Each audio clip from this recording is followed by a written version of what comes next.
Mis hermanos, Dios les bendiga, les habla Teo Hernández, un día más dándole gracias a Dios por la vida, dándole gracias a Dios que ha permitido que estemos todavía en este mundo, que todavía tengamos la oportunidad de poder hablar con nuestro Señor, de poder pedirle perdón por todas nuestras faltas, por todo lo que nos aqueja, por todos los favores que nos da, por todo eso que hace por nuestra familia, darle gracias.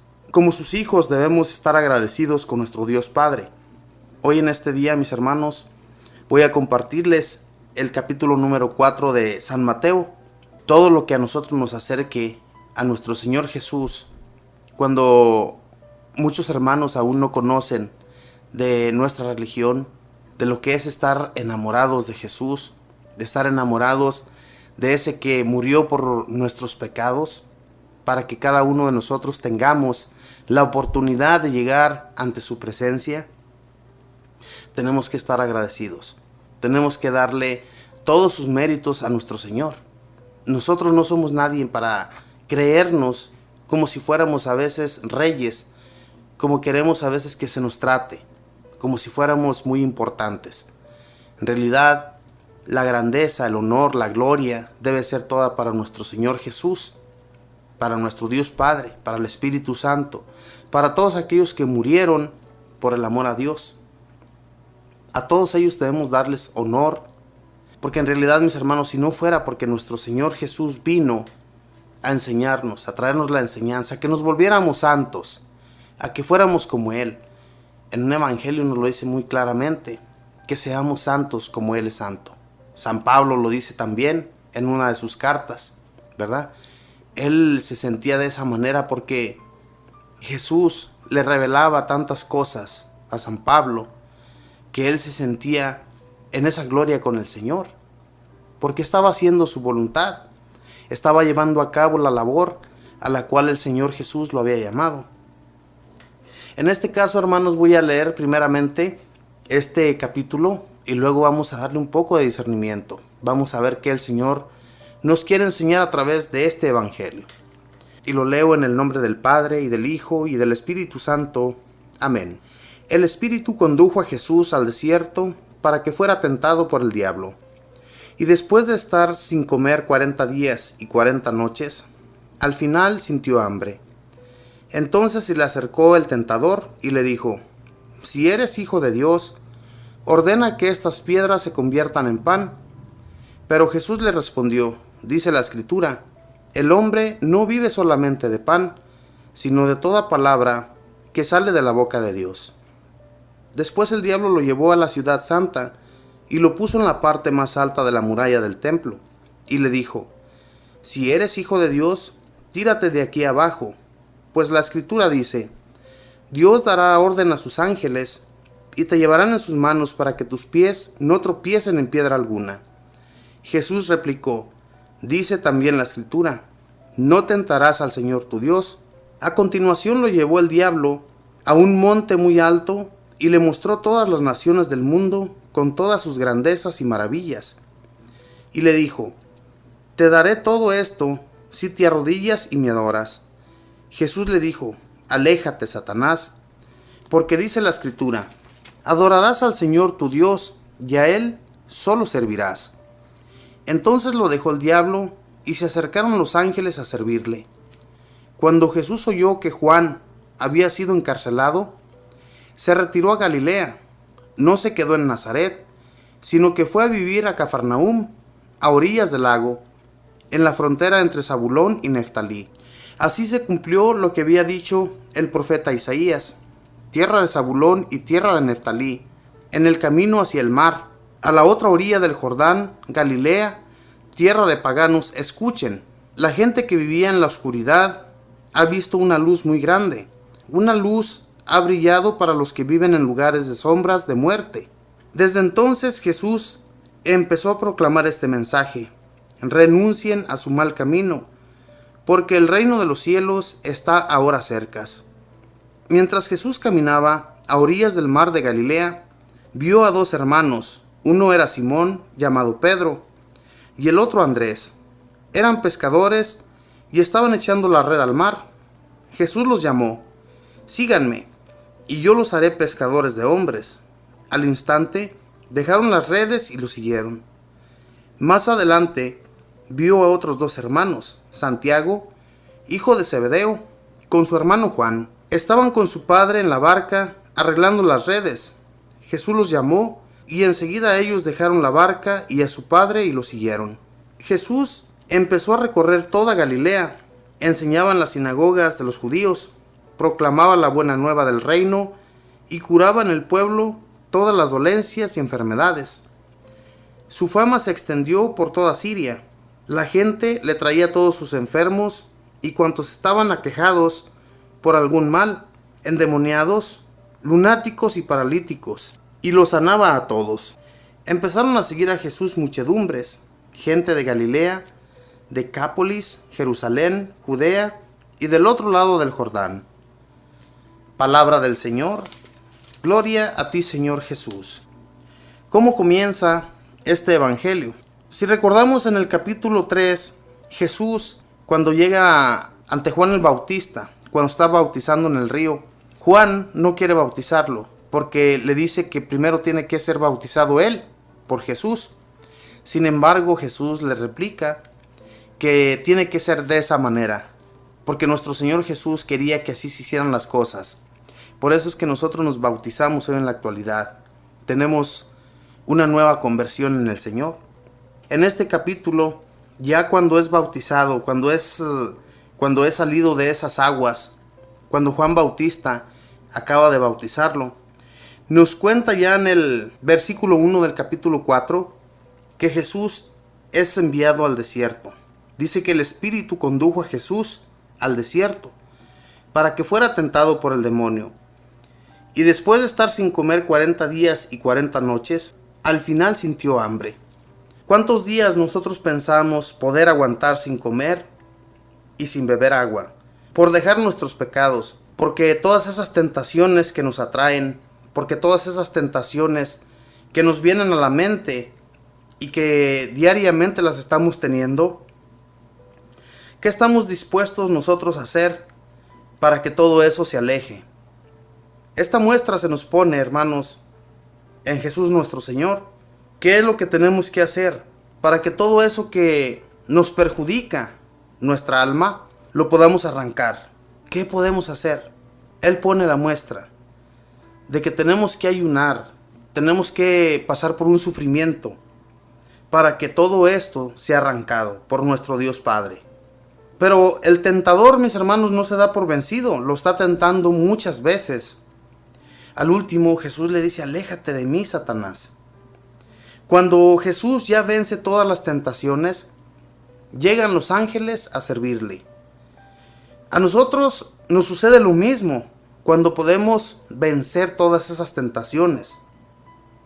Somos servidos por los ángeles de Dios. Somos servidos por nuestro Dios Padre, que no nos abandona en los momentos difíciles. Pero estas muestras están puestas en los libros sagrados, especialmente los evangelios, para que nos demos cuenta de que todo se puede con el ayuno, con la oración y con el amor a Dios, con esa fe, que no desmayemos en medio de la tempestad.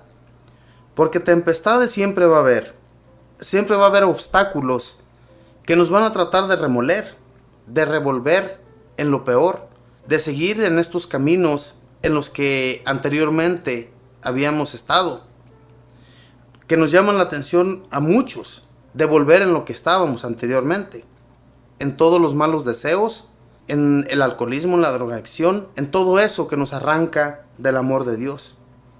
Dice: a continuación lo llevó el diablo a un monte muy alto y le mostró todas las naciones del mundo con todas sus grandezas y maravillas, y le dijo: te daré todo esto si te arrodillas y me adoras.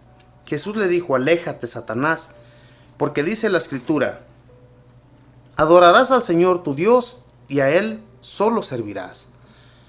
Esa es otra muestra que nuestro Señor Jesús nos pone a todos, de que al Señor solamente debemos de servir.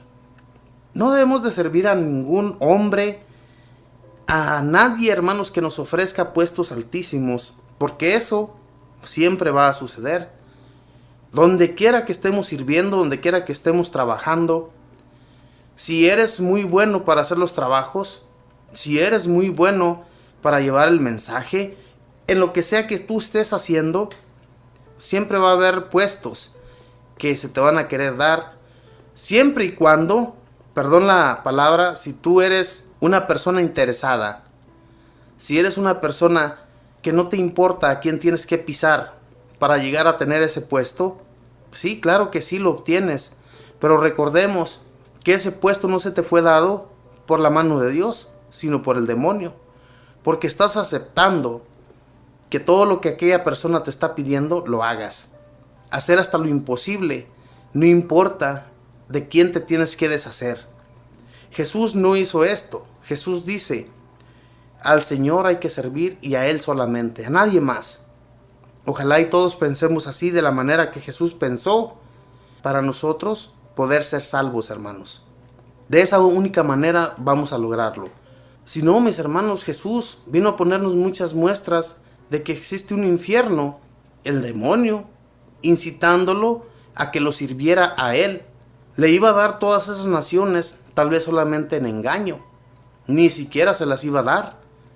Tal vez solamente lo estaba engañando para que hiciera la voluntad del demonio. ¿A quién estamos siguiendo nosotros? ¿Al demonio o a Dios? Miremos todo esto, mis hermanos, y démonos cuenta de que solamente de la mano del Señor vamos a salir adelante. Solamente con Él. Fíjese, del versículo 14 en adelante dice, así se cumplió lo que había dicho el profeta Isaías, tierra de Zabulón y tierra de Neftalí, en el camino hacia el mar, a la otra orilla del Jordán, Galilea, tierra de paganos, escuchen. La gente que vivía en la oscuridad ha visto una luz muy grande.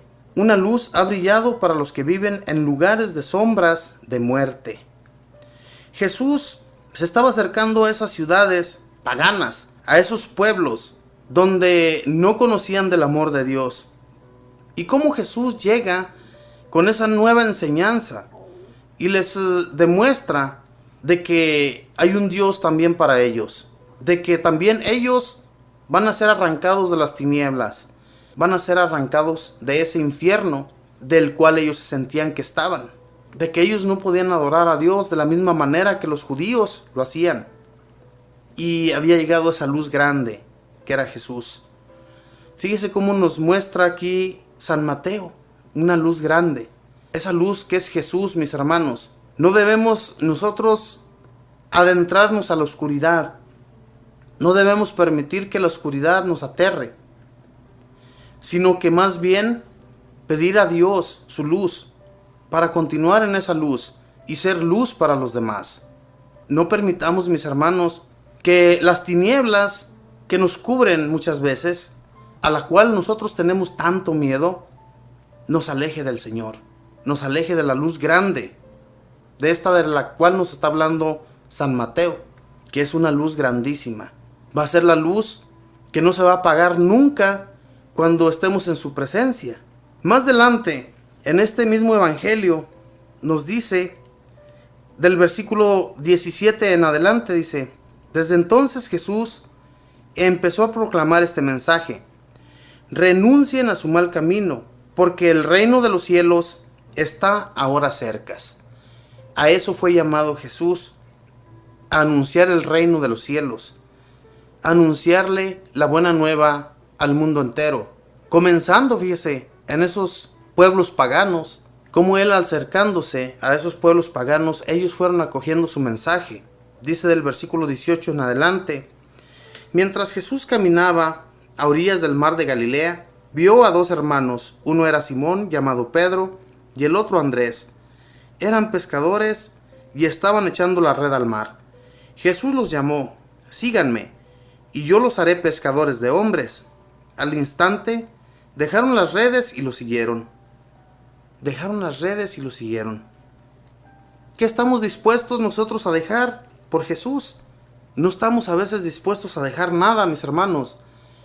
Seguimos por nuestro mal camino, haciendo desorden por donde quiera que vamos, y no estamos dispuestos a cambiar, hacer un cambio en nuestro interior y en nuestra vida. Aquí nos dice claramente que Pedro y Andrés lo siguieron. Inmediatamente, no lo pensaron. Algo vieron en Jesús. Ellos ni siquiera habían escuchado de él. Apenas comenzaba Jesús su ministerio. Pero ¿qué vieron de Jesús? Lo mismo que vieron los pueblos paganos. Esa luz grande, esa estrella que guió a los Reyes Magos, ¿es lo que vieron? Hermanos, ¿qué vemos nosotros más adelante? Es esa luz, la que todos buscamos, la que no queremos que se nos pierda ni un solo instante para llegar a estar presentes junto al Señor. Más tarde dice en el versículo 21, más adelante vio a otros dos hermanos, Santiago, hijo de Zebedeo, con su hermano Juan. Estaban con su padre en la barca arreglando las redes. Jesús los llamó y enseguida ellos dejaron la barca y a su padre y lo siguieron. Fíjese, dejaron todo, absolutamente todo. Ahí comienza nuestro Señor con los 4 primeros pescadores a los cuales llama para que lo sigan. ¿En qué es en lo que nosotros trabajamos? ¿Qué es lo que tú desempeñas en tu empleo? Ellos eran pescadores, era un negocio que no daba mucho. Sin embargo, ellos trabajaban tal vez para mal comer. ¿Usted cree que si nosotros tenemos un empleo en el cual nos está yendo muy bien y viene alguien más y nos invita diciéndonos que lo sigamos, que más adelante va a haber muchos bienes mejores que los que estamos recibiendo en aquel empleo, estaríamos dispuestos a dejarlo? A dejar nuestro empleo, el cual nos está dando de comer, el cual nos da para nuestros biles, para nuestra renta. Estamos dispuestos a dejar todo eso, y solamente porque alguien más que viene encorbatado, que viene bien visto, a invitarnos a trabajar, ¿lo haríamos? ¿Dejaríamos lo que ya tenemos? ¿Qué podríamos ver nosotros en aquella persona que nos ofrezca mejor que lo que ya estamos llevando a cabo? ¿Qué estamos dispuestos, hermanos? Pensemos en esto y hagamos reflexión en que el Señor Jesús nos invita a la conversión y a seguirlo. Que Dios los bendiga, mis hermanos. Disfruten de su día.